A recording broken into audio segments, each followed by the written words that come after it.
gang coming, creator king coming. Turning up the light and watch some boys start running.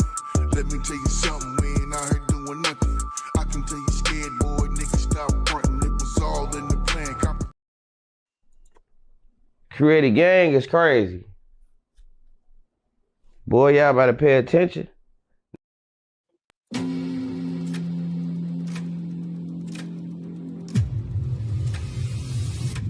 We fight as a single, impenetrable unit. That is the source of our strength.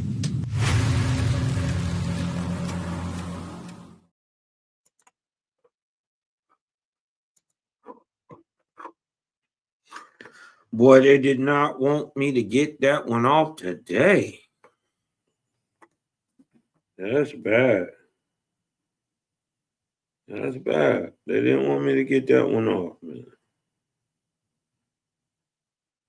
You dig what I'm talking about? They didn't want me to get that one off, man. Y'all thumb up the video as y'all come in, man. I had to restart that one. They was cooking. I guess I had Drew just on my line, but see, this is when I know I've done some of the best cooking. When I go online and I try to share it with people and they don't let me share it, I know I'm on to something. So we'll get back in the card deck, man. And you know what I mean? We'll just cook on some topics. I throw some vids on, you dig what I'm saying? And you know, we'll just let it do what it do. You dig what I'm talking about? We'll let it do what it do, man. We'll just get to some of this knowledge. You dig what I'm saying? And we'll let it speak for itself, y'all. Let me see. What can we get into?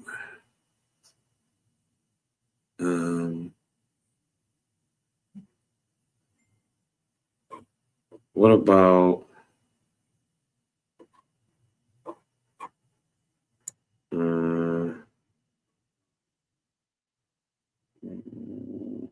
let's see.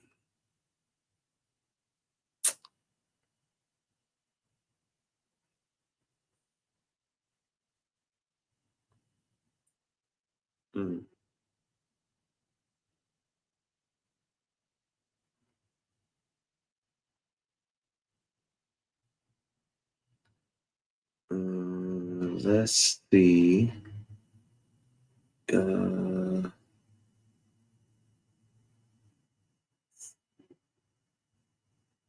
We can always now see if I came up here and did my Detroit Street series, you know what I mean? Wouldn't even be no problem. I could show all the negative, ill stuff I wanted to show, you know, killings, murders. Nobody would say a thing. You dig what I'm talking about? Nobody would actually say anything. But since you dropping information, that's the last thing that they want to hear. Well, let's get into something else they don't want you to really share. How about another hot topic they don't never talk about? What about white slavery? Huh? Let's see. Yeah, on this one, hold on. I'm going to be a little sharp on this one. Y'all. Hold on, let me see. If I can turn it up a little bit. All right. Let's just listen to what the scientists and archaeologists and historians have found on white slavery. Let's go. That historical research has become a significant part of it for the first time. The attempts in the last 10, 15, 20 years to revisit areas which it was conveniently thought had been solved, that all questions had been answered, is now open to serious questioning. I made some notes just quickly before I came about the subjects that people have begun to look at in earnest and have done for the last while. And I say that as a way of introducing this really interesting and excellent book that opens exactly this area up for inspection. This substratum of investigative stuff really attempts to puncture illusions and fraudulent interpretations of history. The first that I came across immediately was Paul Foote. Many of you will know who he was. He was probably the largest award for investigative journalism in Britain is done in his name. And he spent a large part of his life, besides investigating all sorts of crimes and social injustices in Britain, investigating what happened to Shelley's political poetry. And he wrote an excellent book called Red Shelley, which was precisely an elegant and descriptive analysis of why his most potent and virulent material was never published. It was, in fact, it was ignored for 80 years. He spent a lot of time looking at a curious military defeat when a huge British detachment, military detachment, set sail for Dominica to fight the black general Toussaint Louverture, and were sadly defeated in 10 days. This entire huge British, well-trained army under a very good General Maitland was just devastated by the crazed black figure coming out of the jungle. Nobody knew who he was, and this had to be hidden. And so the subsequent history, particularly the Times, was wonderful. It described, as I remember this, like the defeats suffered by the Spanish and the French armies before and after. The British catastrophe had to be disguised and subverted. The stunning military victory against Leclerc and Maitland, celebrated in American and continental accounts, simply disappeared in Britain. In the British historical record, the British troops, the Times would write, became infected with mysterious illnesses and fell like flies. The entire British army, the Spanish army, and the French army were all defeated by this ragtag peasant army. Then, later on, in rather more sober note, Adam Hochschild, an American investigative journalist, the publisher of a very good magazine called Mother Jones, decided he would go after King Leopold of the Congo. And before that, very little was known about this beneficent Christian figure who spread happiness and good works throughout the Congo. We now know, compliments of Hochschild, that he killed 10 million people. It was one of the largest massacres in human history. And that was a result of an investigation of this kind. And I'll just finish it with another odd one, which is curiously old, that I.F. Stone, one of the most articulate and interesting American investigative journalists, spent his last 2 or 3 years writing a book on Socrates, an investigation of the erroneous crimes attributed to him. Hey, y'all got to turn it up a little bit on your TV, because it is kind of low. I was trying to turn it up, but it just is low. You know what I mean? Let me see if I can do a little something about it.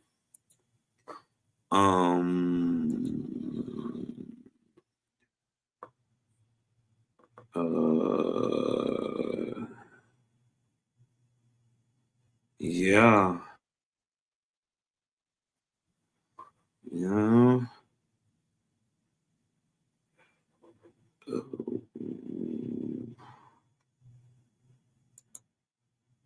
Yeah. Yep. You just gotta turn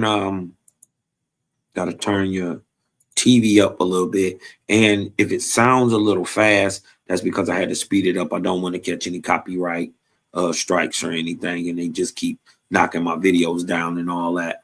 Should have did that on the last one. You dig what I'm talking about? Alter the video a little bit, stop every now and then to talk. But he was talking about Louverture coming out there defeating the French. You dig what I'm talking about? And they're trying to just paint him as some crazy, wild nigga. But while their people are dropping like flies at the same time. Check it out. Entertaining and good read. But tonight, this is much more interesting than I.F. Stone's Izzy Stone's book, because this deals with something right at home. And I would introduce our two speakers. Many of you will know who they are. But for those of you who may have forgotten who they are two very distinguished colleagues from World in Action, and who both have spent many, many years in probably the finest investigative operation in this country has ever mounted. And having said all of that, I'd like to introduce them so I can tell you about this extraordinary book. Go ahead. Well, this book began not as a book, but began as a TV documentary. This is what we thought. Its origins are Australia. I was in Australia on holiday. My wife is Australian, and I was in that wonderful institution, the Mitchell Library in Sydney. And I came across there, understandably, the Australians are kind of interested in convicts and transportation, and they have a vast collection on convicts and transportation. And I came across an astonishing book. It was very old, very obscure, and it amazed me. It told of how women were in the 18th and 17th centuries and children too, were sold in America. And I'd never heard of this. I never heard of details. And while this only told a bit of the story, it disturbed me and encouraged me and horrified me. So I thought, great story here. And Don and I had been talking about how do we sell a story about the abolition of slavery? We've been talking about it, and we hadn't come up with anything. I came back to England with the photocopy of this book, and he will tell you what happened there. Well, I suppose that I'm Laurel to Mike's Hardy in that it was another fine mess he got me into. In that I read the photocopies of what he had brought back, and what he brought back was photocopies of a book written by a man called Abbott Emerson Smith, who had written about how women, mainly prostitutes, but all sorts of other people as well, who were taken out of the Bridewell prison in London in the early 1600s and sent off to the new colonies in America as brides for the planters, if you like. So these were women of marriageable age or a breeding age or whatever, who would be sent off because up until then, of course, you had a brand new colony, it was all men. And for this to become viable, they needed women. And this seemed to be an astonishing thing. And so it went from there. And one looked at this and thought, well, this is just the tip of something. This is actually the edge of something here. And so the very fact that these women were taken out of the penal system in Britain, in England, and sent off to the new colonies with no say for themselves about whether or not they went or not. So the interesting thing was, what was it they were going into? What was it that was already there that these people could just be taken out and shipped 3,000 miles away? And so we started to look at what this possibly could mean and what the wider context was of that. And that's how it began. And we unearthed a wider and wider story. We found it wasn't just women, it was children, it was convicts, it was prisoners of war, it was all sorts. So people who signed up as indentured servants to get to America free of they didn't have to pay the passage, the poor. They would be contracted, indentured by merchants and by captains and by planters' agents to go to America free, in return for which they gave up their rights to their labour for several years. It was supposed to be, according to history, it's 4 or 5 years. In fact, it could be as many as 12. And what they didn't realise was that they were signing away all their rights, and they had become chattels. They were used as property, regarded as property. Now, as we began to investigate this, and we used all the kind of resources that investigators do, we look at every kind of book, every kind of official report, etc., diaries, letters. We realised it was an enormous story, and it was also something which refuted one of the great ideas, one of the key ideas of the development of slavery, which is that in 1619 slavery began in America with the arrival of 20 and odd Negroes, as they were called, sold, according to accounts, by a Dutch captain to planters in England, and this was where slavery began. Well, it wasn't true. Slavery had begun earlier. Children and women and convicts had been sold earlier than that, and although a small number of Africans were subsequently brought to Virginia and sold over the next decades, only very few, only 350 years later. Oh, sorry, 20 years later. But meantime, hundreds, thousands of poor whites were being brought in, and on various convicts and children, etc., and they were being enslaved. So that started the. Did y'all hear what he just said? Listen, big, fact, hold on, let's go back. Television. There were so many aspects of it, we didn't know how to compact England, and this was where slavery began. Well, it wasn't true. Slavery had begun earlier. Watch this. And we used all the kind of resources that investigators do. We look at every kind of book, every kind of official report, etc., diaries, letters. We realised it was an enormous story, and it was also something which refuted one of the great ideas, one of the key ideas of the development of slavery, which is that in 1619 slavery began in America with the arrival of 20 and odd Negroes. He said one of the mainstays of slavery is that in 1619, 20 and some odd Negroes arrived to America, and this was the start of slavery. Watch. They were called, sold, according to accounts, by a Dutch captain to planters in England, and this was where slavery began. Well, it wasn't true. He said the whole 1619 story and the selling of these 20 and some odd Negroes in America was just plainly not true. Well, then who came over here and who was enslaved? Watch. Slavery had begun earlier. Children and women had been. Slavery had begun earlier. Children, women, and convicts had been sold earlier than that, and although a small number of Africans were subsequently brought to Virginia and sold over the next decades, only very few, only 350 years later. Oh, sorry, 20 years later. But meantime, hundreds, thousands of poor whites were being brought in, and on various convicts and children, etc., and they were being enslaved. So that started us thinking this is an enormous story. It was a story too big, in fact, to sell to television. There were so many aspects of it, we didn't know how to compact it, but we did think it was an important and terrific book. Yeah. And then the question was, if we were right on what was going on, the question in your mind immediately is... So, in So in short, what they're saying is the whole narrative that they told us about black people being enslaved in America is a lie. Every bit of it. If the beginning in the story of the 1619 story and 20 and some odd Negroes ain't true, then we got to look at the whole narrative. As a journalist is, well, why doesn't everybody know this already? Or have we just got the wrong end of the stick here? And that is, of course, everybody's fear. I mean, it's the fear if you're doing something contemporary, just as it is if you're doing something that's historical. That the famous kind of thing was that I remember when we worked in World in Action was there would be the person who would turn up with 3 briefcases full of documents. And your first thing in your mind was, is this person a crank or are they real? They've got a bee on their bonnet, they feel aggrieved, something terrible as far as they're concerned has happened in their lives. The question in your mind is, am I on the edge of a great story here, or is this another one of the astonishing numbers of cranks of the kind of a green and red ink brigade, yet again turning up with 1,000 documents to prove something which is totally and utterly mad and it's just a bee in their bonnet. So, of course, we were immediately worried about that as well. But we noticed certain patterns that, as we start to look at this, that appear. One of which was that when you looked at these early people who were sent out, like Mike just talked about, children were sent out, street children were rounded up and sent off. And when you read about the official versions as to why this was happening in the very early 17th century, the official versions were always that this was a great humanitarian thing, that they were taking these poor urchins off the street and sending them off to start a new life in these fabulous new colonies, where instead of having a dead-end life where they die on the streets of malnutrition and illness, they would be given a new chance. Well, if that were true, it suddenly occurred to us, we would surely know that, because that would be one of the greatest humanitarian things that's ever happened in the history of the world. So why was it that that's the way it was painted up at the time, which it was? Even John Donne, the famous poet, who was the Dean of St. Paul's, actually gave sermons from the pulpit of St. Paul's Cathedral about how this is a wonderful humanitarian thing, that these kids who have been sent off for this fresh chance. Now, if that was true, why isn't it something, you'd know that at school, you'd be taught about it. And interestingly, it's something which at the time was made a big deal of, but not now. It's not on any syllabus. So there was obviously something odd about this. Well, it's still perpetuated. You find that some history books still talk glowingly about how starving kids were sent to America and apprenticed. You can find it where it happened at Bridewell, St. Bride's Church. I believe there is a commemoration of the apprentices who were saved and sent to America. Well, we looked at the documents, as you should. We looked at every document. I'm sure historians must have done, but they missed a lot, because those documents show that these. Now, mind you, they didn't already talked about seeing melanated people already in America, and in how they described him is that they said he looked like an Ethiopian, obviously Negroid. Now,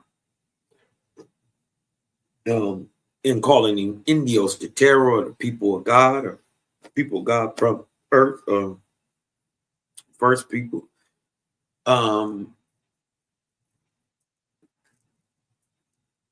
So if this in the 1619 story, if that fails to check out, and we find out not only that slavery started much earlier in Europe, enslaving their own, right, and coming here to do deals and charters and get charters with through the American Indians, they shipped their lower class, their slave, their paupers, their the dregs of society, felons, and dumped their prisons out and put them on boats and shipped them to America. These were some of the first quote unquote indentures or slaves, because what you're going to find out is that there is no difference between an indenture and a slave, right? So and in many parts they was treated exactly the same. So we find out, one, that the so-called slavery in its narrative is just that, a narrative, and it's not true in fact. Well, then we must question it all, even down to the point of who and what is a black person, right? Does that have to do with some of these pale-skinned people coming over here being put into slavery? Is black not a racial identity, but part of a class? Children were picked up and they were going to be, how they were going to be sold and what they were going to be priced for and what rights they didn't have. In fact, the company gave to itself all rights over these children. It pretended to anxious parents, there were some, that no, they would be given apprenticeships, they'd get land in the end. Nonsense. Most of them were dead within a year anyway. But this is still perpetuated. Sorry, I interrupted you. Right. But thank God there are loads and loads of documents from the 17th and 18th centuries, and amazingly, and to be to look at, to see, well, why hasn't that appeared? Why hasn't that been used? And you can test, as a journalist should, assumptions against these documents, and you can find that many assumptions are wrong. So perhaps some of ours are, but certainly a lot of the general historians' assumptions are bloody wrong. And that was really our starting point, was to see why these assumptions had grown up, and why it was that what we were seeing in the contemporary documentation seemed to show a completely, if you like, a parallel universe. There's the official story, and there's the unofficial or perhaps true story, and we see huge parallels today in so many things, and it shows that spin was alive and well in the 17th century, just like it is now. You have fake news, and then you have fake news in the 1600s. Y'all hear that? He's saying just like we got fake news today, they had it being printed up in the 1600s, and one of them stories is the slave narrative here in the Americas. Ooh-wee, it's nasty work. The hidden or covert story about what is really going on. And that's what we find that we were actually going after here. Let me quote you from that great man, Thomas Jefferson. He was worried about the idea that lots of convicts have been sent to America, and God forbid, some Americans have been descended from convicts. He wrote this: "The malefactors sent to America were not sufficient in number to merit enumeration as one class. I do not think that the whole number sent would amount to 2,000, and being principally men eaten up with disease, they married seldom and propagated little. I do not suppose that themselves and their descendants are at present 4,000, which is little more than 1,000th part of the whole inhabitants. At that time, 1,000 convicts a year were being sent to America. According to unimpeachable sources, if you can believe convict traders, in Maryland alone, 600 a year have been going for 60 years. Tens of thousands of convicts have been flooding America, but does America want to know? No, it doesn't.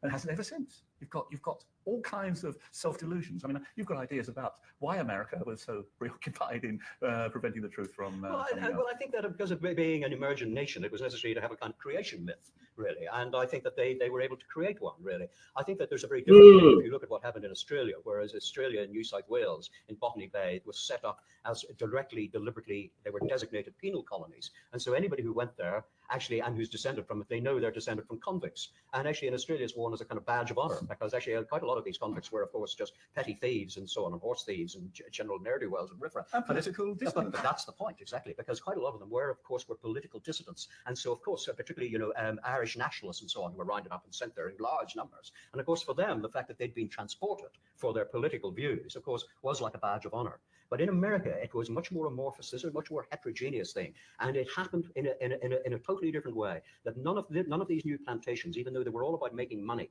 it wasn't about getting rid of undesirables, although that was a large part of it. It was a money-making machine. And so what one had to do was to actually organize it. And there were so many different groups of people, of political dissidents, religious dissidents, political refugees, and all sorts of people, and people who went of their own free will and then found themselves caught up basically in labor camps and so on. That it was so much more amorphous, and out of it was born an idea of freedom, even at the time when the vast majority of the workforce in America were actually used as a slave labor force. But yet Americans themselves, as it went on, they wanted to create a sense of this being separate from and different from the yoke of Britain, the English colonial system. And so a whole new view was plastered over the top of what was going on in a way in which it couldn't have been done in Australia. One of the keys, one of the problems from our point of view, of course, was how do you understand the relationship between black slavery and white slavery? And we're still grappling with that. You have to read the book to see how. But one begat the other. Some black historians now agree that the basis, the structures of black slavery, enslavement, were built first around whites. In fact, white and black for decade after decade lived and worked and died and struggled and ran away together. This is something which could not be afforded by the plantation class, by the big planters. And after a big rebellion in the 1670s, they I think, a deliberate policy of divide and rule developed. And thereafter, white servants were told that they weren't really the same as black servants. Blacks were slaves and whites were servants. In fact, the black position was worsened considerably, horribly. The white position wasn't worsened, but it was supposedly improved, but it was only marginally. They were still chattels, they were still used, and this was, and they could still be bought and sold. You can see it in wills, which will the planter's possessions to his sons, etc., and they may include 10 Negro slaves, 10 white servants, etc., along with the horses and the chattels, etc. This went on all the way through the British colonial period. It ended with the War of Independence. And a couple of days into the War of Independence, there was an advert in the Virginia Gazette. And we found this by trawling through the Virginia Gazette. It was an advert, well, many adverts for runaways. This is one of the great insights into black slavery, black enslavement, the number of runaway notices saying his name is whatever, he looks like this, he's got marks of whipping on his back, there's £5 reward if you return to the master, etc. Well, many of these went out for white servants as well. On this day in April 1775, It's white slaves. 1775, which was a couple of days after the first fighting began, which launched the American War of Independence. 10 ads appeared in the Virginia Gazette for runaways. 2 were for black runaways, 8 were for white runaways. Notices for white runaways were put in by a planter called George Washington. And he was still looking for them after the war. Amazing, yeah. The one great thing about investigating history, which marks it out from investigating contemporary events, is that you don't have to worry about libel. But I'm supposed to explain, I mean, one thing that we haven't said, for those of you who haven't looked at the basis of how the early American successful colonies worked, was it was through the Virginia Company, which was one of these brand new things called the Joint Stock Company. And this was the creation of modern capitalism, modern mercantile capitalism as we know it today. And up until then, up until this period, basically merchants basically worked independently or in loose ad hoc collections of people to fund great enterprises and so on. And the idea was of actually coming together in a more formal way and creating these joint stock companies. And the Virginia Company was just one of these new joint stock companies. And they were given the right to actually to people a part of this of the new world. And to do so, they had various big problems. One, of course, was distance, because it was 3,000 miles away. Another one was that in Elizabethan times, they had hoped and had been told that they would find untold wealth in the form of gold and silver, like the Spanish and Portuguese had done further south. And initially, they hoped that they would get rich quick on this fantastic scheme of just going there and basically finding gold. And all sorts of totally erroneous reports were brought back by various early adventurers about great quantities of gold. And they had this vision of El Dorado in the north. Now, very quickly, when one barrel supposedly of gold was brought back during the days of Walter Raleigh, and when it was actually analysed and assayed, of course, it was fool's gold. That dreadful thing that we all know from cowboy westerns and so on, and gold rush movies and so on. We all know that. And this had happened then, and so they realised that if they were going to make this work, it was going to have to be through finding cash crops that would work, and that they'd have to really run plantations. And to do that, to make it work, they needed a huge supply of labour, and they needed it preferably to be cheap labour, or even better, free labour.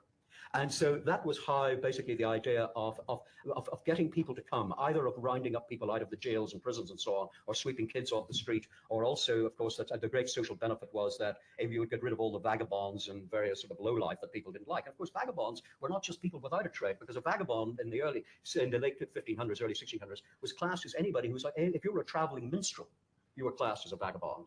So Shakespeare, in fact, would have been a vagabond at one time, because he was a member of a group of traveling players. Fortunately, he had very rich allies and patrons, and in fact, the interesting thing was that Shakespeare became an investor in the Virginia Company, along with his famous patron, the Earl of Southampton. So they needed this cheap labor force, and the question was how to get it.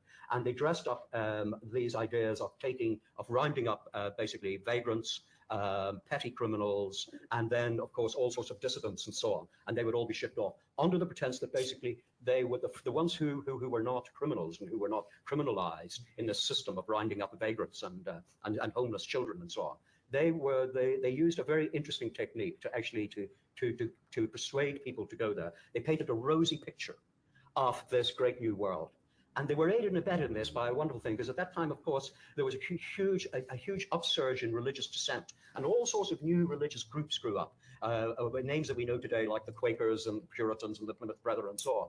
And there was this great millennialism, this idea of finding the new world, and so lots of people wanted to go to find a new world. If only you could cleanse yourself of the horrors and the tainted world that they find themselves in today. And so, of course, they were ripe for the plucking.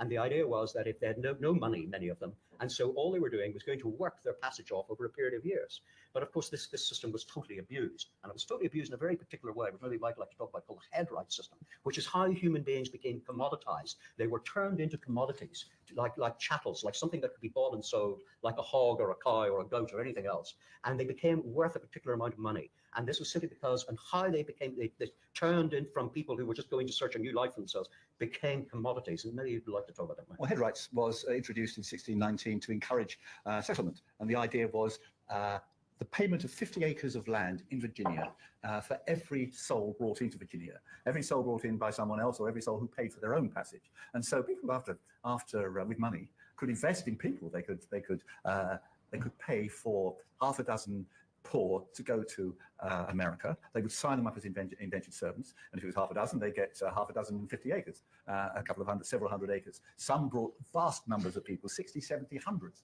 I can't remember how, but there was certainly something like 80 groups who brought, or 80 individuals who brought in more than 100 people each during a couple of years. And they got vast amounts of land. They also got the labor of these people who signed up to get there. They had the labor of these people for a number of years. It varied between 3 and 11 years. But if the system developed that these people who were claimed to be the riches of Virginia, planters would say later on, our riches are our servants. They were indeed. They would get these people, they would make money on them by getting more and more acres, which they could sell. The servants themselves, if they disobeyed, if they ran away, their period of servitude would be doubled.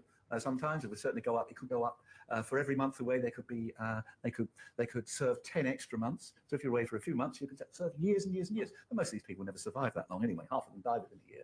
They, as Don said, they became a trade developed. It became very, very profitable to deal in men, and there were all kinds of and women, all kinds of children, all kinds of agents were doing this. And in fact, this so needful was Virginia and Maryland and the rest of America for labor that another market, a criminal market, grew up, which Don can talk about. Well, a good sign of people realizing they're on the good thing is that as soon as a market develops, you can be sure that that criminals latch onto it, and this is something that one sees throughout history. And the interesting thing is that right at the very beginning, I mean, almost immediately, the first children were rounded up and sent out to work on the plantations in the brave new world. Almost immediately, a kidnapping industry grew up. And of course, a kidnapping industry could only grow up if there was a demand, and there was, because these new plantations, not only in America but also in the Caribbean, to service the new plantations throughout the Caribbean as well, they were a voracious demand for labor, simply because the attrition rate was horrendous. People either were worked to death because since they were only signed up for a specific number of years, anything, so 4, 5, 6, 7 years, or even longer in some cases. If you were a young child, if you were a boy, and some of them were only age 7 or 8 years old, and you were swept up and taken away, you belonged to your new master until the age of 21. So a long time. And so the criminal underworld realized very quickly there was a market here to service this. And of course, they weren't constrained by any of the needs and desires of the official world. So they started to round up kids off the streets of the seaports of the British Isles, and they had a wonderful name. They were called spirits because they spirited people away. And the spirits, the first recorded spirit was in 1618 in the West Country, and which is very early. If you think, it's right at the very beginning of this whole enterprise. And very quickly it became the first really big scale organized crime syndicates. Really, is what grew up then, which I think is something which isn't realized, that the idea of organized crime syndicates we think as being something entirely new. It isn't. It's something that existed in the early 1700s. And they were able to exist like crime syndicates do all over the world with the connivance of the authorities.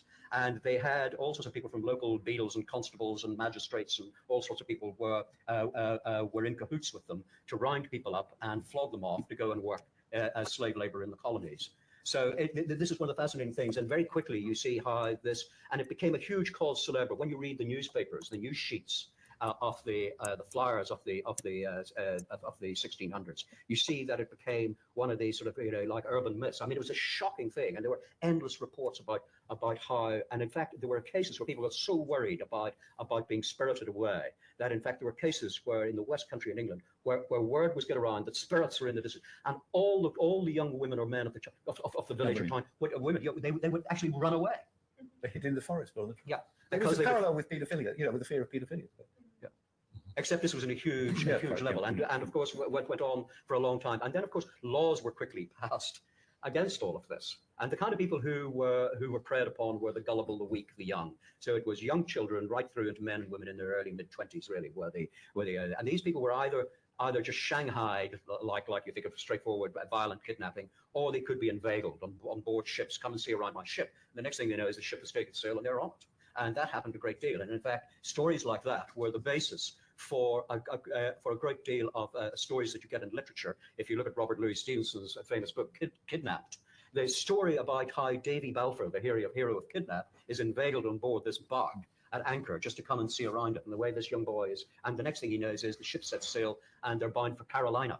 And that was, and like so many things that writers use, of course, this is based on absolute fact.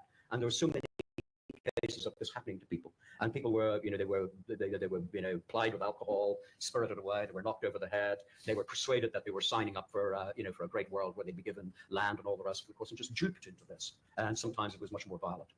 They used to get a man who rang the biggest gang of conspirators in London worked from St Paul's, and he got, I think it was 40 shillings per head from the American agent for everyone he picked up. And he used to his followers would gather around him in St Paul's, and they'd be told that what we need today is a 6'2" fellow who knows about farming. So they'd go and look, etc., bring him back, get 40 shillings. And apparently this guy allegedly handled about 700 or 800 a year, according to another estimate by, which we don't believe, nobody believes, but it must show something.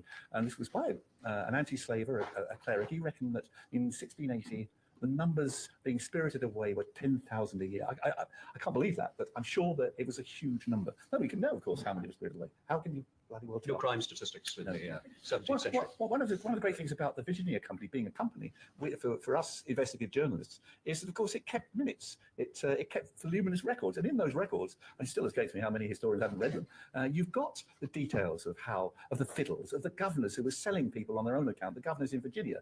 You've got details of how a man who was running Virginia Company, a man who was still hailed as a great defender of democracy because he took on James I, and he also introduced an assembly in Virginia. This man is called Edwin Sands, is lauded, but it was Edwin Sands behind the capture and sale of children. It was Edwin Sands who, when James I wanted 100 youths who he didn't like, who had been making a nuisance of themselves around one of his palaces, when he wanted them deported and forced the Virginia Company to do so, it was Edwin Sands who said, "Oh, I'll take some of them on my plantation."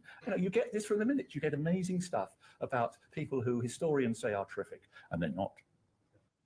And one of the fascinating things about that is to see why, when we just said, that this actually became systematized and actually part of how the colonies were actually peopled and how labor was collected, was that just like Mike quoted sources on the American side, in England you see all sorts of memoirs and private letters and so on, and you learn that, for example, by 1647, 1649, a man called William Bullock, who had settled in Virginia and also in Barbados, he wrote a book about the new colony of Virginia and what it was like. And he actually said in the book that actually the normal way of getting labor was actually you went to the spirits. And then we read also letters from a plantation owner later on in the 1660s in Barbados. He comes to England to buy servants from the spirits. And he laments the fact that, in fact, that somebody else, the fact that the market has dried up temporarily and he's incredibly miffed. And so you see actually that there is a pattern here, and that it's an accepted way of actually buying your labor force, and that the criminality became, and we also know that it was sanctioned officially. How do we know that? Well, we know that because there were various laws passed about kidnapping, specifically to outlaw kidnapping people for the new colonies. And the first one was passed in 1645. It made no difference. Various edicts and laws were taken that all ships that were leaving for the colonies had to be searched to see whether any children on board who were not there of their own free will or without a letter of permission from their parents or guardians. This, of course, was not enforced. It was followed in Bristol, which was the only port that took it seriously.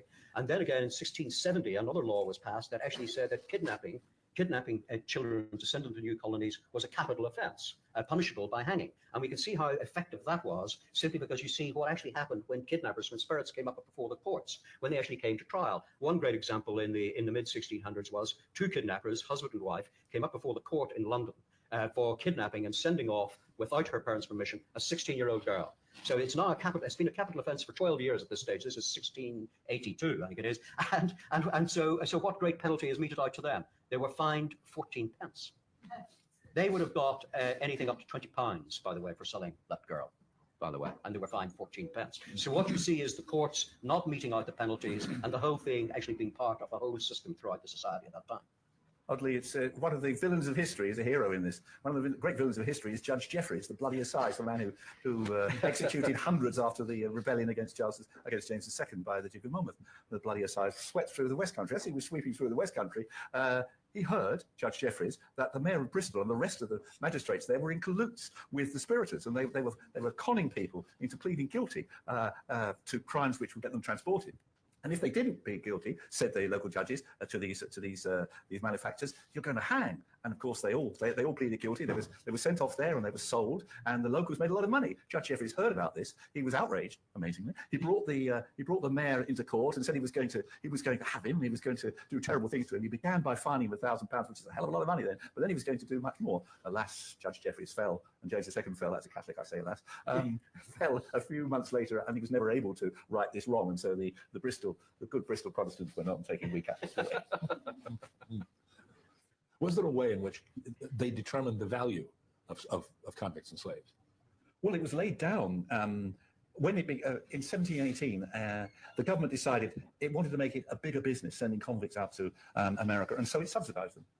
And it said, well, we will pay every trader so much money per head. And the money paid originally, a trader put in a very small bid, or a very healthy bid, £3 a head. He upped it to £6 later on. He wanted to get the trade. He got it all. So he got £6 a head.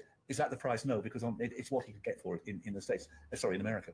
No, it wasn't laid down, but that ensured he got that £6 and he'd make a profit, whoever he took there. And they would normally sell children for £7 or £8, women for about £9, and skilled people for anything from £15 upwards. So we found in what is an amazing resource. If everybody wants to look at what was happening in the over a 200 or 300 year period, look at the website of the Old Bailey.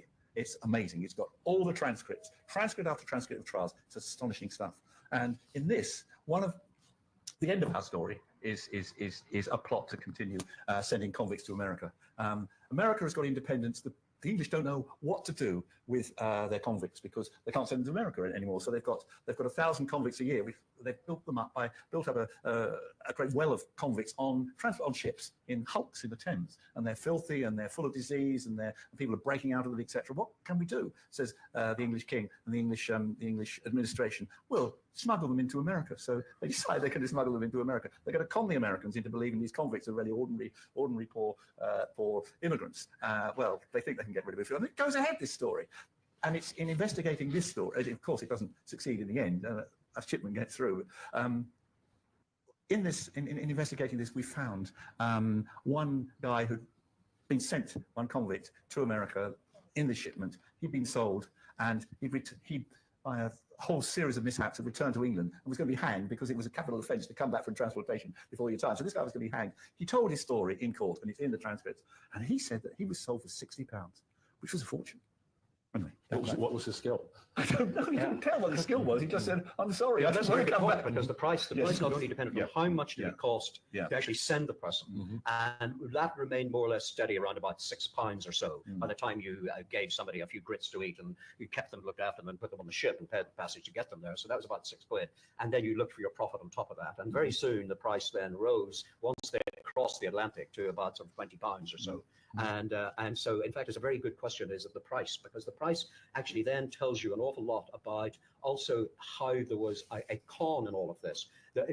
There's a widespread view that basically by people who decided to sign up as indentured servants of their own volition and then basically worked for plantation owners or factory owners in the colonies, that this was just a straightforward financial transaction.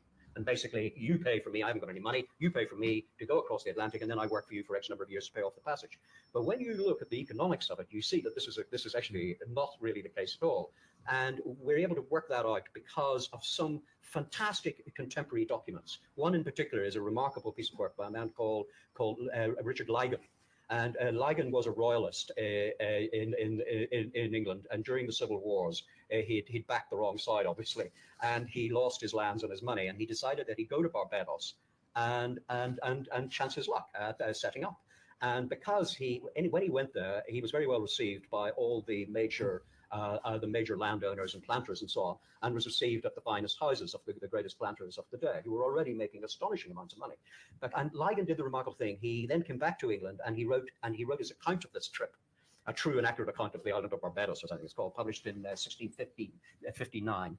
And this book is one of the world's first business self-help manuals. Today, if you go into any shop, any bookshop, they're absolutely just stuffed in the business department of how to do it. You know, how to be a tycoon, how to become a billionaire, et cetera, et cetera, et cetera. Well, Lygon wrote one of the first books of this in the middle of the 1600s. And he described not only his incredible adventures about going to Barbados and coming back again, but he also described what you had to do to set up as a sugar planter. And he described in minute detail all the costs, from how much it cost to buy your farm, et cetera, right through to all your labor costs and everything else. And at the time he wrote, of course, conditions in Barbados were truly horrendous. If they were bad in Virginia, they were a lot worse, because there was no attempt. Like in America, not only the Virginia company saw it all as a money-making exploit, that's what it was, pure and simple, but also there was a feeling about this idea of this new idea of colonies and empire, and the idea of empire was really taking a root there. But in the islands where they had the sugar farms and the sugar factories, it was basically just slave labor. What it was all about there was purely making money as fast as you could, and nobody cared about the attrition rate of the labor force or anything like that at all. So when Lygon described all of this, he went through minute detail of how much it cost, you see, to run your sugar plantation, including the costs of buying your workforce, and also because of the figures he had of the annual gross and net profit levels that he worked out from his conversations with these grandees, like people like James Drax, one of the richest men at that time in the world, because of his sugar plantations. And he worked this out. And from that, you see that if somebody, because they wanted to start a brave new world, life in a brave new world, and for the want of £6 for their passage, because an agricultural labourer's wage at that time in Britain was about 12, 15 pounds an annum, so no way could they have that. If you're a skilled labourer, you could earn 20, 25, 30 pounds a year, depending on what you did and where you lived. So it was also very difficult for people to raise that money. So they would obviously sign up for indenture, and it was for 5 years minimum. Now, according to Lygon's amazing figures, the profit that each labourer made for their employer was, believe it or not, you paid off your £6 in 38 days. Sounds impossible, but true. Within a year, each labourer made for their master just under £58 profit per annum. So this idea that they then had to work for maybe 5, 6, 7 years or longer, of course, is preposterous, because of course it wasn't just a straightforward economic contract. And of course, these people, of course, had no way of working this out for themselves. So they were being conned here. And that's really what was happening with the indentured services. They were conned as to all these numbers of years that they had to work to pay off this passage. In fact, they paid it off incredibly quickly. And once you were there, that was it. You couldn't get out. There's one source which is terrific. It's called Thomas Burton's Parliamentary Diary, and it covered the Cromwellian period. When the Stuarts came back to power, they tried to get rid of all the records of the Cromwellian period, all the parliamentary records. But Thomas Burton's diary survives, and it's somewhere in the British Library. And it describes how in 1653, a group of 70 or 80 cavaliers, suspected cavaliers, were shipped out and sold in Barbados. And they were probably, some of them were certainly innocent. They weren't involved in an uprising, but the local Roundheads wanted to get rid of them and make money, because two of Cromwell's closest aides in the House of Commons, Puritans, they organized this trade. They made money out of the trade. And two of these chaps who'd been sold, they managed to get back to England. They escaped, and they arrived in Parliament with a petition. This is a time when England was still riven with fury over between Roundheads and Cavaliers, and you can tell from the diary how the hatred which still persisted. But even so, the Puritan MPs were outraged, some of them, at what they learned their colleagues had been doing, selling freeborn Englishmen like that, and they roared and they raved, but it was suppressed. One of the guys who took the lead in demanding action had been a signatory to the execution of Charles I. A couple of years later, and he demanded action. He demanded these cavaliers who he hated be freed. They weren't. there. And a couple of years later, Cromwell died, and then a couple of years after that, the Stuarts were restored. The man who demanded the freedom of these Puritan prisoners, he was executed because he signed the death warrant of Charles I. As for the Cavaliers, they were left in Barbados for years because a genuine sale had taken place, and their owners wouldn't let them come back to England. I don't know, just okay. So that's helplessness, if you like. Are you guys ready for some questions? We can open the floor for questions. I'd be grateful if you could wait for a microphone to come to you. And we'll ask our questions of John Jordan and Mike Wall. Go ahead. Yeah. I've got two questions. The first relates to this legal code in operation in Jamestown in the early days, which you say would be the envy of the Taliban, and people could be executed for not going to church. As far as I know, I may be wrong, but I don't think people were being executed in England at that time for not going to church. Could you comment on that? And would you like the second question now or afterwards? I think the first one's destroyed me, but okay. The first question: I don't believe people were being executed in England for not going to church. And Dale's law, which is what Dale's code, which is what you're referring to, it was indeed the most ferocious set of laws that, and a set of laws that England certainly didn't operate in England. Did I understand your question correctly? And these people were presumably Protestants. Yes, they all would have been Protestants indeed. I mean, you were executed as a Catholic priest, but you weren't. No non-Protestants were allowed in Virginia at the time. Okay, second question. I'm very interested in the nature of the research that you did for this book, because I've been doing similar research over the past 3 years in relation to 2 Caribbean colonies. I haven't read the whole of the book yet, but I get the impression that the vast majority of the references in your notes are to published books, printed books, some of which were contemporary, but some of which were much later. And where you do use stuff at the National Archives at Kew, often you refer to the Calendar of State Papers, which are printed summaries written by civil servants and expurgated in some cases, rather than the original documents. And there must be a vast quantity of original documents in terms of correspondence from the colonies to the Lords of Trade and Plantations. And you don't seem, I get the impression, viewed very much of this material. No, it's true. We didn't, alas, spend as much time as we would have liked at Kew. I mean, we could and would, if we'd have had the opportunity, have spent another year researching this. Alas, we couldn't. Our publisher wouldn't allow us to do that. I know our publisher also said 100,000 words. We wanted to write twice as much because we certainly had enough material, but we didn't have enough time to, alas, it's no good excuse, but I'm afraid that's the truth. We didn't have enough time to get the sources we wanted to run over there. Now, do we know what happened to some of the indentured servants after they finished their period? Did any of them ever get what they thought they were going to get in the end? Are there any, I hesitate to call them success stories, but are there any stories of people who did, work it through and eventually get a small parcel of land? Well, there were indeed. In fact, there were some notable cases of this. That in fact, some notable families are descended from these early workers. Jimmy Carter's family, for example, and so some did. But one has to say that they are the minority. Even those who survived their indenture period, and one's looking at very severe working conditions. And even those who survived were quite often conned out of the things that were promised to them. You see, people were promised as part of the sweetener, because there was a huge advertising campaign went on in England to get people to go. And they were promised what were called freedom dues. And this could be anything from a sum of money to a plot of land to some livestock and a bag of meal or whatever to set you up as a farmer. Right? But quite often when they had finished their period, that they discovered that somehow or other the freedom dues had evaporated. Right? And also sometimes actually it was even worse than that, because if you take Barbados, for example, people were promised, of course, that they could get their plot of land in Barbados. The only thing is that by the mid-1600s, the large plantation owners had bought up every last single scrap of land that you could plant anything on in Barbados. So when the worker finally got their freedom, they were forced, they had two options. One, if they had any money, which they usually didn't, of course, they could pay for a passage to another island and try to start again somewhere else. Or they would have to sell their labor back to the very people who they'd been working for as free slave labor for all those years. And of course, because of the nature of the control of the labor market, of course, at a hugely reduced and depressed price, of course. So in fact, even for those who survived, things were not really that good. Some did do well, however, and there are some astonishing cases of people who went on. And in fact, there are remarkable cases of people who went on and actually became planters. And actually, then their own indentured servants had their own slave labor force. And there are famous cases of that as well. Including black cases. The women you began who were taken up, did they end up being prostitutes?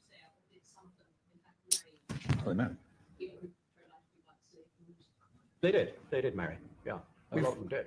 We haven't been able to trace many. One we traced was I think the third girl to be picked up in 1618, Elizabeth Abbott. She was shipped out, and we believe she was sold in the spring of 1619, and pick her up 4 years later. Most of the first 300 children died within a very short period. I think only 12 reached. We're not sure, but the indications are only a dozen ever reached adulthood. It may be more than that, but that's certainly one assertion, and I believe it. And Elizabeth Abbott was one of the few who did survive, and we find her in 1624, murdered. She had become a servant to a planter whose wife, this planter's wife, was a heroine. In the Indian War, this woman had done the Western thing. She'd held out against she was terrific against the Indian horde. She refused to budge, etc.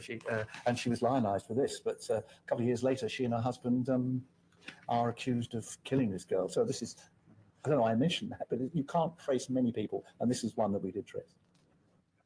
Anybody? Yes, go ahead. Yeah. Hold on a second. Wait for the mic. There you go. Hi, I'm one of those people who has lots of questions, but I'll try and restrain myself. The first question I had was that you seem to be quoting a lot of sources from the Virginia colony, and I was wondering whether you also have comments to make about all of the colonies, whether what's going on in Virginia is happening elsewhere as well.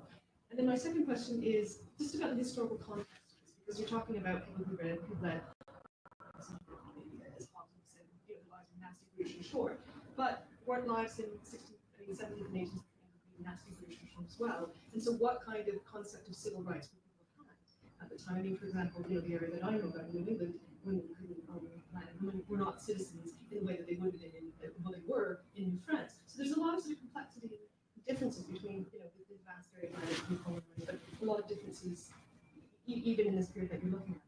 Well, this argument has been made in defence of the indentured system, that it was no worse, it's been claimed, than in England. Well, this is just not true. In England, well, we don't believe it's true. In England, you could only be signed up for a year. In England, you weren't property, you weren't chattels, you might be beaten, and servants were being beaten, and so were wives up until very recently, but you weren't beaten to death.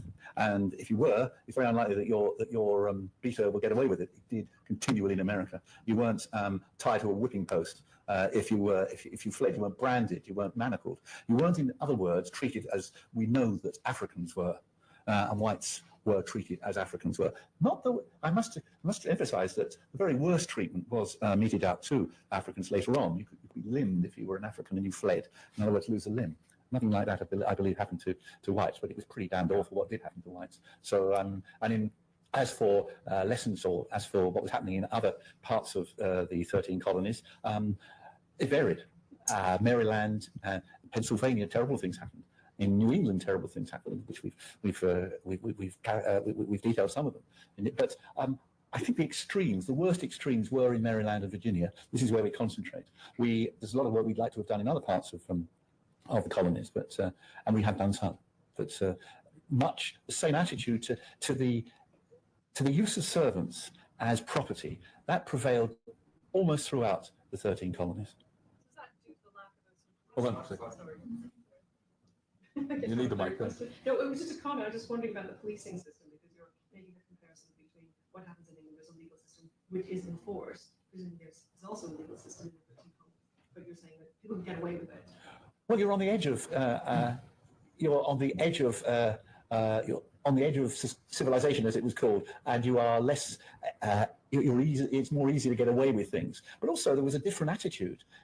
A very telling moment was in the mid 17th century when the Virginia House of Burgesses passed a resolution warning planters, and they were planters themselves, that the vicious means they were using to suppress and control their servants were deterring immigrants from coming, and they better stop. They didn't stop. The very fact that it could be announced, it could be people could be encouraged to obey the law, if you like.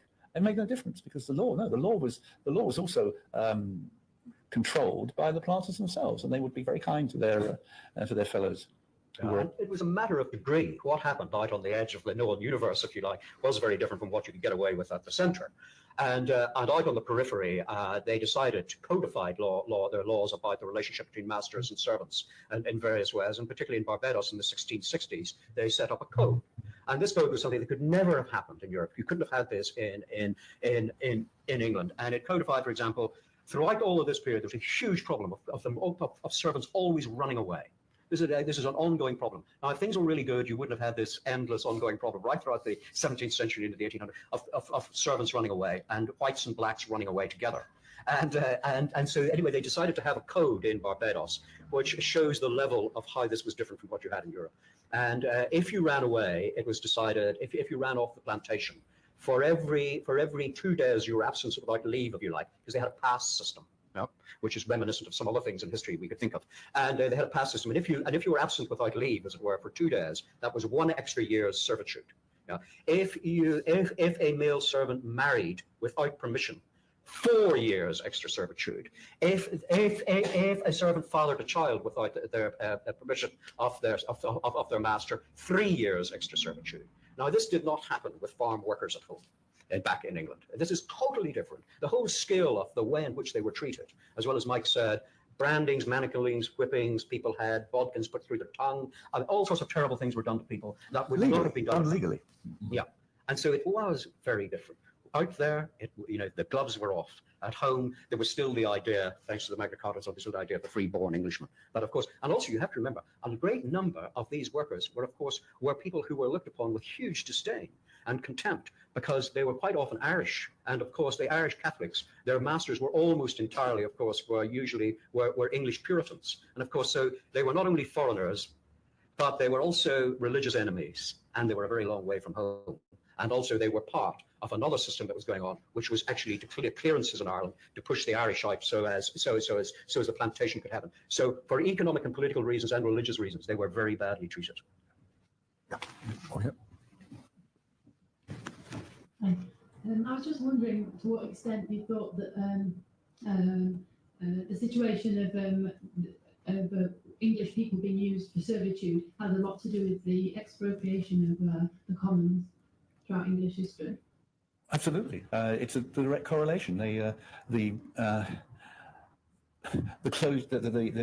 enclosures, the loss of land, the pauperization of the English had a direct relationship to the dispatch of what was called the surplus poor into America. Indeed, all the way back to the 16th century, this was being argued. The people behind Raleigh, or rather, people not behind Raleigh, the people with Raleigh were arguing this. Hakluyt, the great geographer, he argued that because England was being, he claimed, overrun by the poor. Why were they being overrun? They're being overrun, if they were being overrun, because the poor were dispossessed and they lost the commons. Indeed, what could you do with them? You got rid of them by sending them into slavery in the New World, or they didn't call it slavery.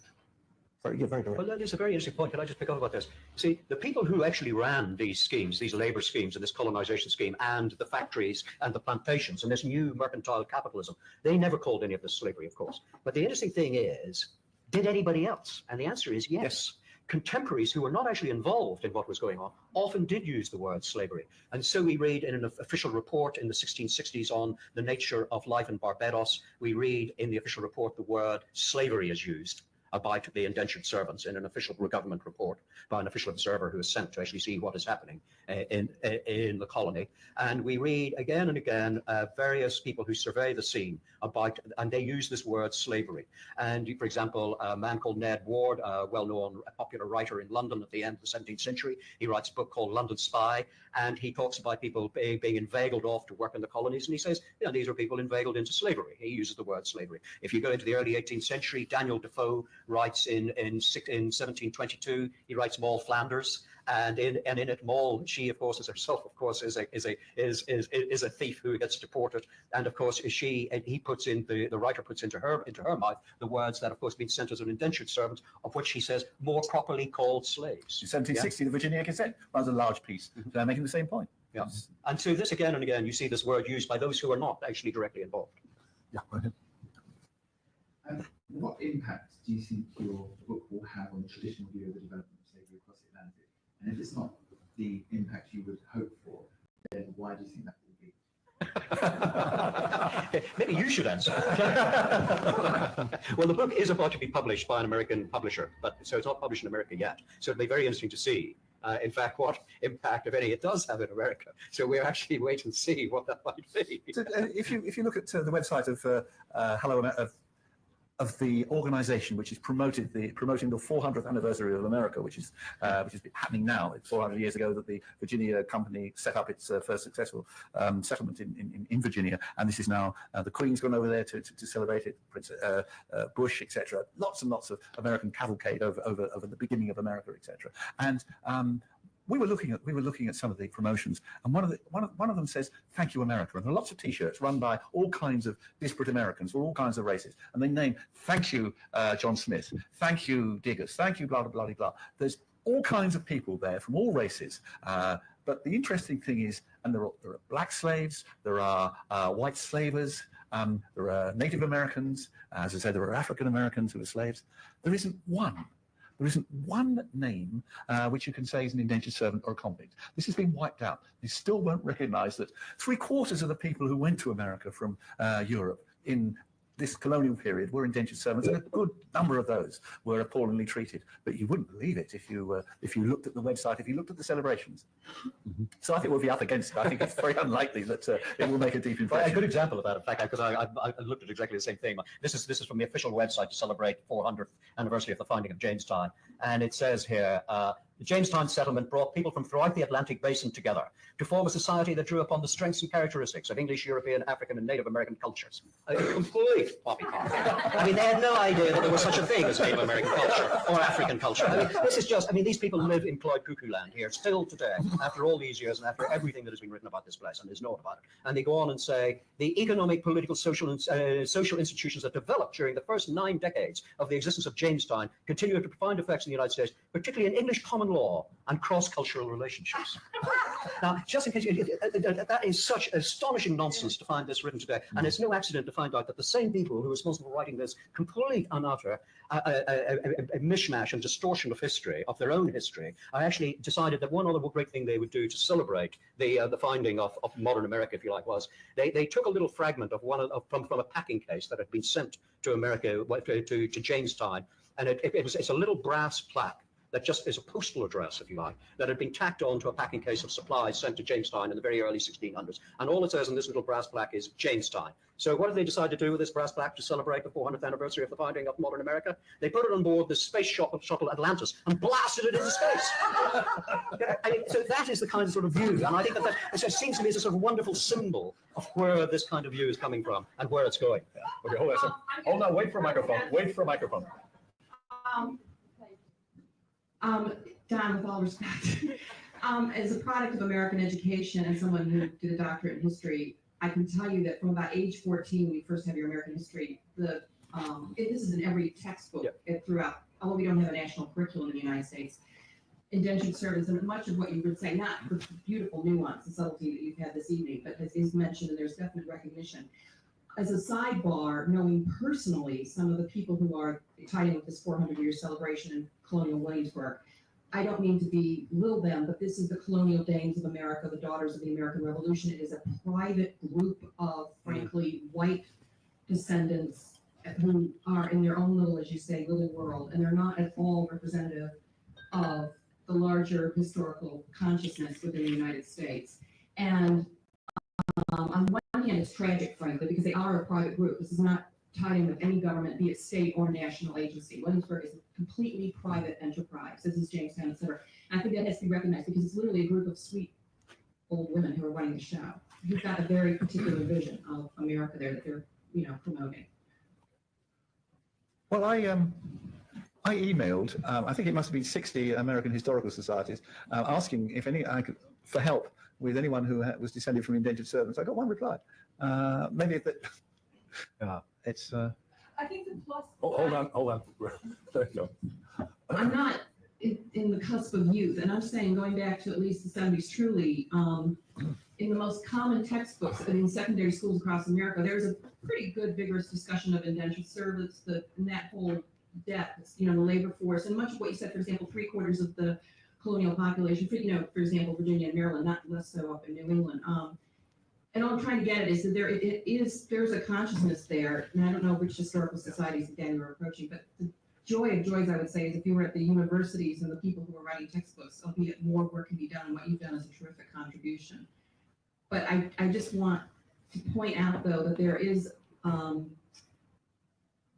there's consciousness about this, albeit there can be more path-breaking work. Well, that's absolutely true. There is indeed. And there's been some excellent work done by some notable people, Theodore Allen, David Gallinson, and so on, Eckhart, and so on. But the point that we're making is that nobody has actually looked at the brutality of this and also actually finally said economically, what really were these indentured servants? There is a way in which almost every single academic historian in America basically weasels away from actually the fact of the slavery and there's an attempt even by economic historians, one finds, to basically say this was a straightforward deal here. This was a contract. It was perfectly okay. Our view is, you see, that there is a temptation to slide away and to think that there is only one type of slavery, and that slavery is a very distinct thing that only happens, to the Africans who arrive, rather than it actually being a possibility, which we know in history, that there are actually different types of slavery. So our viewpoint is that while also, and indeed in our book, we do actually pay cognizance to some of these excellent people in modern academic America, but I think that they basically, it's quite often,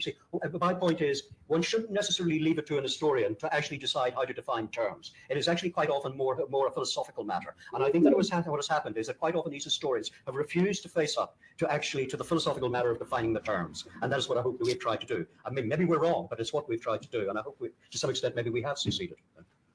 Over here. Yeah. I was just wondering if you're aware of the work of Marcus Whitaker and Peter Limebo's The Many-Headed Hydra, which covers this period, and the Hydra is considered the commoners, the sailors, the huge variety of people that became indentured servants before the beginning of the slave trade. And I wondered if you were familiar with that work. We've seen it. I can't. We've looked at so much. I must admit, I've certainly seen it, but I couldn't say it jumps into my consciousness immediately. Well, hold on. Over here, somebody who hasn't had a question yet. Over the other side. Hi. I was just thinking, with this work that you're doing, what implications? I mean, there's always parallels with the present, and what implications you're thinking of for that period in American history of immigration from Europe through the 20th century, and kind of the construct of race and this idea, because what you're implying sort of through your work is that maybe the white American and the black American, this is a spectrum, and that maybe concepts of the South, because it's also tying into the idea of the poor white in the South, the landowner, and the idea of the black slave, and the kind of the African Americans and the poor white, those kind of tensions. You're kind of feeding in ways to understand that a little bit better. I mean, are you thinking that when you do the research? Are you making parallels with maybe the 60s onwards in the 20th century? I don't think that we were consciously trying to do that, but it's very interesting that you're bringing up this issue of race. There's actually a very good book written about this by a man called Theodore Allen, whose name I just mentioned recently, a book called The Invention of the White Race. And he posits, his theory is that for a long period of history, you didn't have this idea of race as we understand it today. What you had, based on color and so on, what you had was you had Christians and you had Mohammedans and so on. And it was more to do with a cultural religious divide. And that when it came to the problems of having white servants and black servants, because it has to be remembered that the Africans, when they were first shipped into America, actually had lived in the same conditions. They did not initially have slavery for black Africans in perpetuity, nor was it hereditary. This actually developed. Theodore Allen's view is that as this developed to divide and rule, and to create this sense of the divide in race, that therefore you whites, you may be slaving for nothing under the blazing sun of the plantation together with the blacks, but you're a better class of slave, you see, because you're actually of our cultural type. Whereas these other chaps, they're not Christians, you see. So therefore, they have less rights, and they're not looked upon as being at the same cultural level as a Christian because they aren't, you see. And in fact, there's a really interesting story told by Ligon, the guy I mentioned about, and he was riding around a state, visiting one of these sugar estates in Barbados, when he met this African worker who spoke really good English. And the African told him that for having mixed with Europeans for the first time, the greatest thing that he wanted in his life was to actually be baptized and become a Christian. And Ligon went and told the overseer about this man and said, look, we should actually get this man on Sunday and get him baptized in the church. And the overseers went completely bananas and said, what? This is a monstrous idea. And Ligon was taken aback. He said, well, why? He said, because if he's a Christian, we have to give him all these rights. And when he's no longer a Christian, we can treat him like that, you see? So that's the whole thing about race. It is a part of the story. It's a very interesting issue. One last one, yeah, right. That's actually really interesting because I've been looking at my own family history and discovered before that in Maine, in the 18th century, there was freedom. But of course, they went to church, and if you read the historiography of the 18th century in that area, I mean, servants, black servants went to church. It was a special place for them. And in fact, the other thing that I've come across in records are the presence of a large mulatto, which I don't know who the parents are, but they show up in the church records as well. So again, I'm just wondering whether you're looking at something which is very particular to a town place rather than something you can say generally about all of the groups involved. Okay, the very last one here, go ahead. Perhaps can you tell me again, how did it actually stop? At what point they're no longer bringing English convicts? Africa slaves, are they cheaper or easier to get? Convicts were a better bargain, it was seen at the end. It stopped because of the war, because there was a great reaction by existing settlers to the idea of being used as a dump. They were terrified of disease, they were terrified of lawlessness brought, they thought, by the convicts, and maybe they were right. But there were great epidemics of what was called jail fever, and there was a great campaign to stop this. Always, continually, local assemblies, the Virginia Assembly, the Pennsylvania Assembly, the Maryland Assemblies, all of them were introducing laws to restrict the convicts. They were always overborne by London. In fact, one area we'd like to have looked at was the impact of convicts on American reaction against England. I'm sure it was part of it. But it ended with American independence. They weren't going to have any more English convicts, although they still had Irish convicts sent to. Well, you're right, you got, but they were still smuggled in for a few years. But they couldn't. There was no chance of them accepting convicts again. As for indentured servitude, it died out. It became less economic within a very short period, because indentured servants were coming from across Europe. And oddly, so were convicts. I found out that in the first American immigration law was introduced because the Germans were sending their convicts to America. This is in the 19th century. They were giving them tickets and sending them to America to just get lost. And the Americans got a bit upset about this. But to put a final note on this, I was recently in Brazil and discovered that Brazil has the largest growing slave population in the world. And there were last year 28,000 slaves working in the northeastern provinces of Brazil. Now they're 35,000. And all of them are working for 2 American companies. So little seems to have changed. And I want to thank you guys very much. Mike Walsh and our good friend.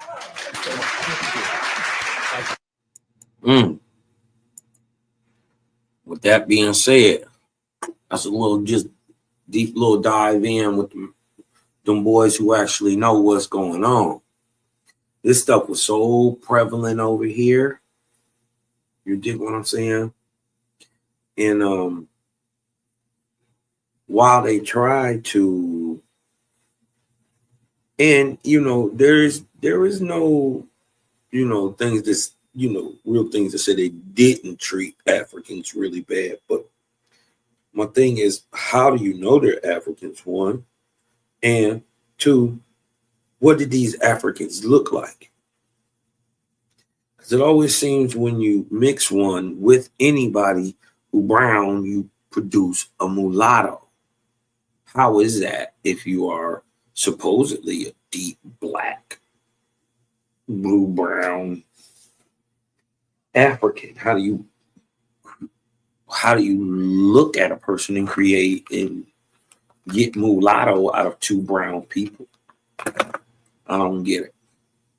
But that's because with new research, we found that many of those people that were in the western coast of Africa from about 1500 to about 1860 were pale-faced Europeans, taken from Europe, right? Taken by the Vikings, the Corsairs, the Ottomans, and then sold into North and West Africa, into the Ottoman slave trade, and to the Sahel slave trade, and into the not sub-Saharan, but the Atlantic slave trade. All them things happen at the same time. They supposedly stealing you in the same place, living in the area where you're purportedly at, is a bunch of pale-faced Europeans. They even go on to start Kenya and Ghana. These places are Angola, Sierra Leone. You dig what I'm saying? All these places are founded, colonized, produced, took over, ran by American Indians, took into Africa, right? Took into those regions where they go on to set up civilization and the whole state and colony and nation itself started by American Indians. Y'all need to look up the American Colonization Society. All right, but I ain't gonna keep you long. I want to show you this real quick. Make sure y'all go over to Take Over Tuesdays over here at Paradigm Shift TV with your boy DMG. Gonna have Cosmonian. You dig what I'm talking about? The cow kicker, Mr. Kruger himself over there. Freddie Big Brother on Tuesday at 7:15 Central, 8:15 Eastern Standard Time. We gonna go in, man. It's Take Over Tuesdays, man. We gonna do some good building. You dig what I'm talking about? But with that being said,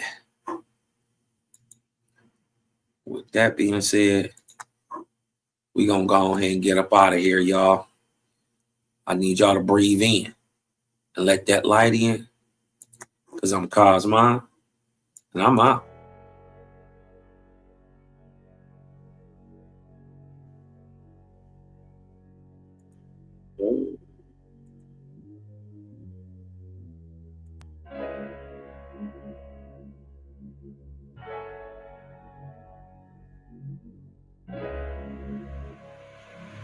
And yeah, put that Super 7 in the air. Tell me how you feel it when you feel it up there. Okay. When you in the sky breathing rarefied air. When you breathing rarefied air, oh yeah.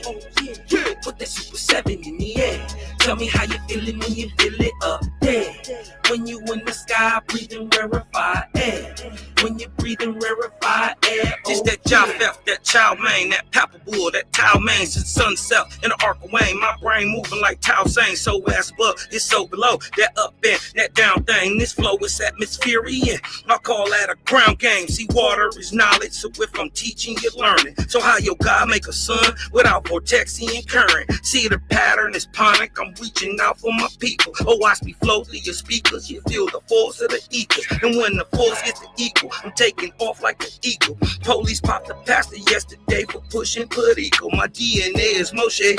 Mix that thing with higher water. My spirit rate is OTN. It's just a higher order. Got more light than Kavita. Rap a lot just like Tila. Went from sinner to saint. Shout out my big homie Sealer. Got more torque than a sports car. Got more work than a door star. And the $4 million I make, I'm giving the Dr. Umar. Oh yeah. Put that Super 7 in the air. Tell me how you feeling when you feeling up there. When you in the sky breathing rarefied air. When you breathing rarefied air, oh yeah. Put that Super 7 in the air. Tell me how you feeling when you feel it up there. When you in the sky breathing rarefied air. When you breathing rarefied air, oh yeah. Super 7 in my rites and ceremonies. I'm married to Jehovah, holy matrimony. Confucius say, in the words of Caillou, before you hit the tomb, be a bridegroom. Only got one question for Miss Susan B. On how to last Ahu when it's now a Angui. Blame my inspiration, I'm just thinking thoughts. But in the way of God's, we gon' keep it short. Why Jesus wanna kill me, Matthew 10:34. Just a couple questions that I'm needing to know. Oh, watch me flow, it's so potent. Set the vortex in motion. Super 7, I'm floating across the Aegean Ocean. Oh, you a Muslim now, so I guess you making Salah. Well, I'm an Israelite, I'ma make you met the Shabbat. Got Moses on the bumper, super slap off in my spaceship photosphere. So I stay lit, peace and light to the faith. So yeah. Put that Super 7 in the air. Tell me how you feeling when you feeling up there. When you in the sky breathing rarefied air. When you breathing rarefied air, oh yeah. Put that Super 7 in the air. Tell me how you feeling when you feel it up there. When you in the sky breathing rarefied air. When you breathing rarefied air, oh yeah.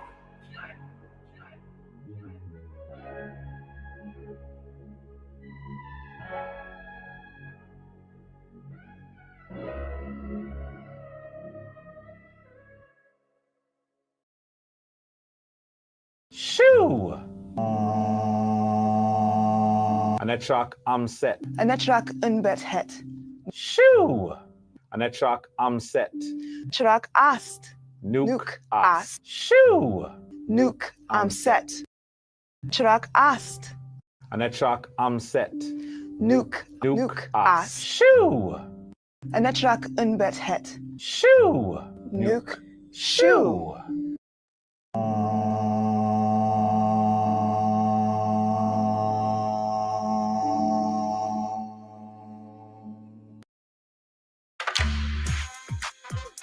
So last night he used Hims. Honestly, nothing better than when a guy breaks this out. I seriously can't stop thinking about Hims. Hims. Thank you for the best night of my life. PSA to guys out there, we love when you Hims. If he pops one of these, I know what's coming. Hims. Hims. Discover longer, better times in the bedroom. Get started today at hims.com.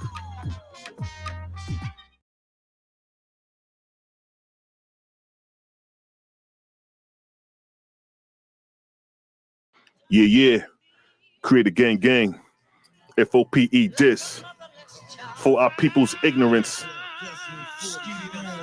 Salute Malachi Maccabee, Cosmon Cal, Bronze Yogi, Yare Ya. Create a gang. Peace to the goddesses.